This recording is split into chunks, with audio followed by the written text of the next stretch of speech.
یہ پاکستان ہم سب کا ملک ہے اور پاکستان کی بنیاد ڈالنے کا کریڈٹ سندھ کو جاتا ہے۔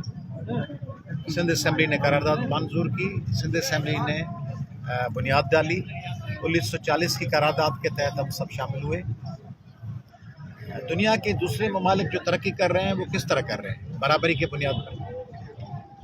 امریکہ میں 50 ریاستیں ہیں، برابری کی بنیاد پہ آگے نکل رہے ہیں۔ برطانیہ میں 4 علاقے ہیں، England, Wales, Scotland, Ireland. تھوڑی سی برابری نہیں تھی تو آئرلینڈ کے لوگ ان سے لڑ پڑے، مگر پھر برابری کے ان کو بیج بونے پڑے۔ صحیح۔ پاکستان جس معاشی بحران میں ہے اس کا حل کیا ہے؟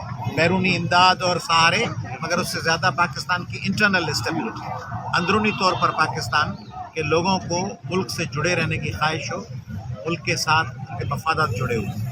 ان حالات میں جب پاکستان کے لوگ معاشی مسائل میں الجھے ہوئے عذاب ہے، اس میں نئے کمیٹیاں بنانا، 18ویں ترمیم کے حوالے سے پیپلز پارٹی نے کریڈٹ لیا کہ ہم نے 18ویں ترمیم لائی ہے، ہم ہیں اس کے پائونیئرز۔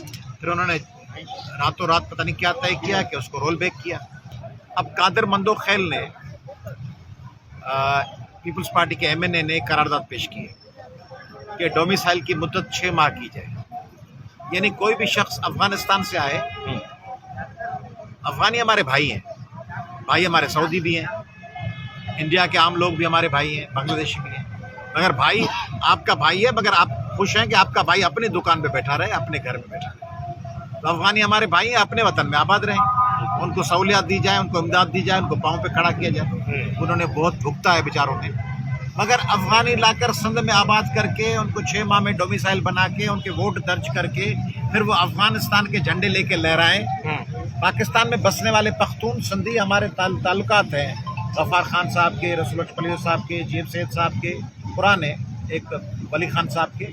پختون ہمارے بھائی ہیں، کے پی کے میں وہ ترقی کریں، آگے نکلیں، علم حاصل کریں، ہم تو ان کے لیے نیک خواہشات کا اظہار کرتے ہیں۔ مگر پختون بھائی بھی شکایت کرتے ہیں کہ افغانی آ کے پشاور کے، کوئٹہ کے کاروباروں پہ ان کے لیے مسائل پیدا کر رہے ہیں۔ تو بلوچستان اسمبلی نے قرارداد بھی منظور کی، کے پی کے لوگ بھی بولتے ہیں۔ تو کراچی میں مندوخیل صاحب جو 6 ماہ ڈومیسائل کی بات کر رہے ہیں، یعنی پھر سندھ کے اصل جو باشندے ہیں، سنز آف سوائل ہیں، جو سندھی بولنے والے، اردو بولنے والے، پھر وہ کیا کریں؟ وہ پہاڑوں پہ جا کے بسیں، جزیروں پہ چلے جائیں، کہاں جائیں؟ ان کی روزگار نوکریاں تو چلی جائیں گی۔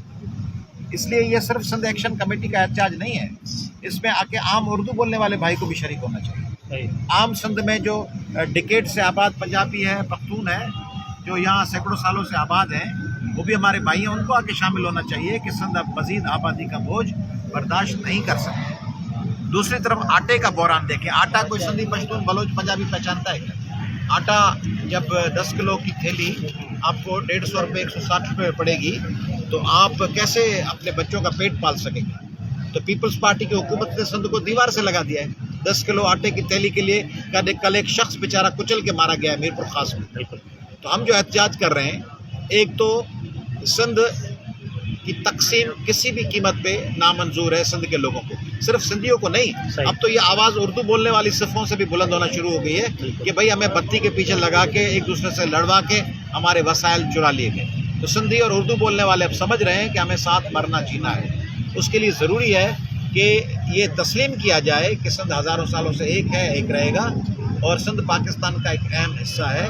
پاکستان تب خوشحال ہو سکے گا جب سندھ میں خوشحالی آئے گی۔ سندھ کے لوگ ڈوبے ہوئے ہیں، ان کی زمینیں ڈبوئی ہوئی ہیں، فصلیں نہیں ہو رہی، بچے سردی میں مر رہے ہیں، ان کے لیے نہ وفاقی حکومت کا کوئی تعلق ہے، نہ عدلیہ نوٹس لے رہی ہے، نہ دوسرے فورمز پہ کچھ کہہ رہے ہیں۔ تو ہم آج بیٹھے ہیں، سندھ ایکشن کمیٹی نے 6 ڈویژنز میں احتجاج کی کال دی ہوئی ہے سندھ کے۔ آج کل رات سے ہمارے ساتھی سب یہیں پہ اور سارے 6 ڈویژنز میں موجود ہیں۔ ہم یہ ایک ہمبل ریکویسٹ لے کے نکلے ہیں پاکستان بھر کے لوگوں کے لیے اور سندھ کے عوام کے لیے کہ اپنے حقوق کے لیے آپ یہ دیکھیں، پیچھے میں دیکھ رہا ہوں، آپ تو اس طرف کیمرہ کا رخ ہے، پیچھے آٹے کی تھیلی ہے، اس پہ لوگ بیچارے بھاگ رہے ہیں۔ تو یہ ایتھوپیا صومالیہ بنا دیا نا۔ یہ سامنے یہ گاڑی کھاتا ہے، یہ پریس کلب ہے، کھربوں روپے کے، اس طرف ریڈیو پاکستان ہے، اس طرف پوسٹ آفس ہے، یہ پریس کلب ہے آپ کا۔ اس کے سامنے تھیلی پر لوگ بھاگ رہے ہیں، پیچھے ٹرک پہ تھیلی پہ لوگ دوڑ رہے ہیں۔ تو یہ کیا اشر کیا ہوا ہے پاکستان کا؟ یہ کس نے کیا؟ پاکستان کا یہ اس کی بھی تو کوئی انکوائری کوئی احتساب ہو کہ پاکستان کو 70-72 سال میں یہ حشر کس نے کر دیا. جنہوں نے کیا ہے ان کا احتساب نہیں کریں گے, ان کی اکاؤنٹیبلٹی نہیں ہوگی, ان کو سزائیں نہیں ہوگی, ان سے سوال جواب نہیں ہوگا, ان کو دیوار سے نہیں لگایا جائے گا, تو پھر دیوار سے لوگ لگ جائیں گے. Thank you.